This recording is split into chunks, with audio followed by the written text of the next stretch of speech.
বন্ধুরা, আজকে আমি নীলিমা কুকিং শো থেকে বানাতে চলেছি। এই যে আমি পাট শাক বানাতে চলেছি। পাট শাকের রসা বানাবো। আমি একটু চিংড়ি মাছ এনে ভেজে রেখেছিলাম, সেই চিংড়ি মাছটা দিয়ে আমি আজকে পাট শাকের রসা বানাবো। কি করে বানাচ্ছি আপনারা দেখতে থাকুন। আমি পাট শাকটা এনে কেটে ধুয়ে আমি রেডি করে তারপর আপনাদের দেখালাম।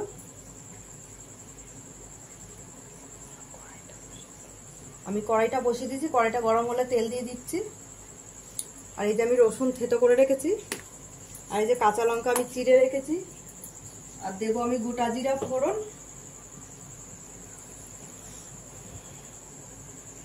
দিয়ে দিচ্ছি আমি তেল অল্প করে পরিমাণ মতন।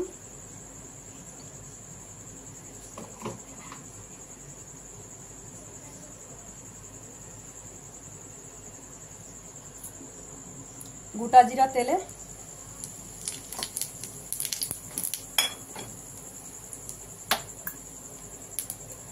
জিরাটা গরম হয়ে গেলে আমি এবার দিয়ে দেবো রসুন থেতোটা।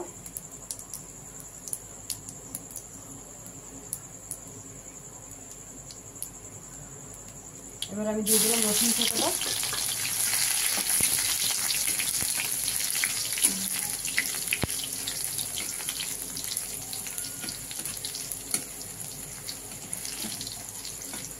এবার আমি দিয়ে দিলাম চিংড়ি মাছটা।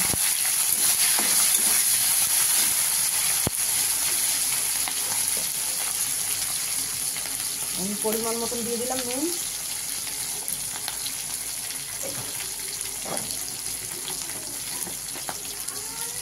দিয়ে দিচ্ছি পরিমাণ মতন হলুদ গুঁড়ো,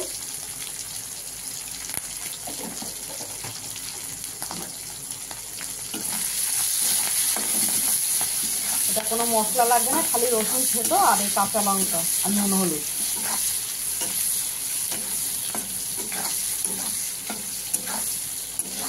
এবার আমি দিয়ে দেবো ঝোল। ঝোলটা ফুটবে, তারপর আমি দেবো শাকটা।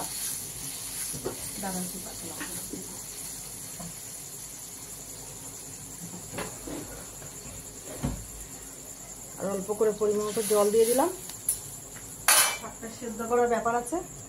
আর দিয়ে দিচ্ছি আমি কাঁচা লঙ্কা।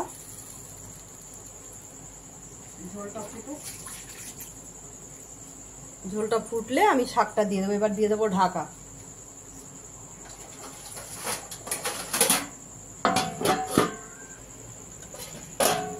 ঝোলটা ফুটে গেছে, এবার আমি শাকটা দিয়ে দেবো আস্তে আস্তে সব। একদম এটা শুকনো শুকনো করে নামিয়ে দেবো, হালকা ঝোল থাকবে মাখা মাখা।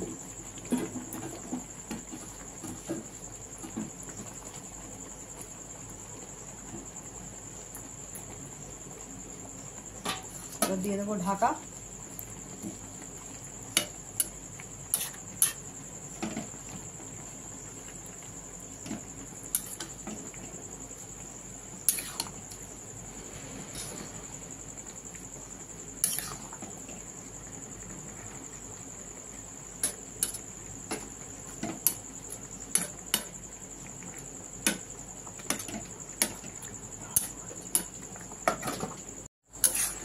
হয়ে গেছে বন্ধুরা আমাদের পাট পাতা চিংড়ি। এই যে একদম মাখা মাখা ঝোল। এবার আমি নামিয়ে দিচ্ছি। এখন বন্ধুরা আপনাদেরও ভালো লাগলে আপনারা এইভাবে পাট শাক বানিয়ে খেতে পারেন। আর নীলিমা কুকিং শোটিকে আপনারা সাবস্ক্রাইব, লাইক, কমেন্ট, শেয়ার করে দেবেন। আর ফেসবুকেও বন্ধুরা আপনারা লাইক, কমেন্ট, শেয়ার করে দেবেন। আর দেখবেন আমার ফেসবুকে পেজ খোলা আছে, সেখানে গিয়ে আপনারা লাইক, কমেন্ট, শেয়ার করে দেবেন বেশি বেশি করে।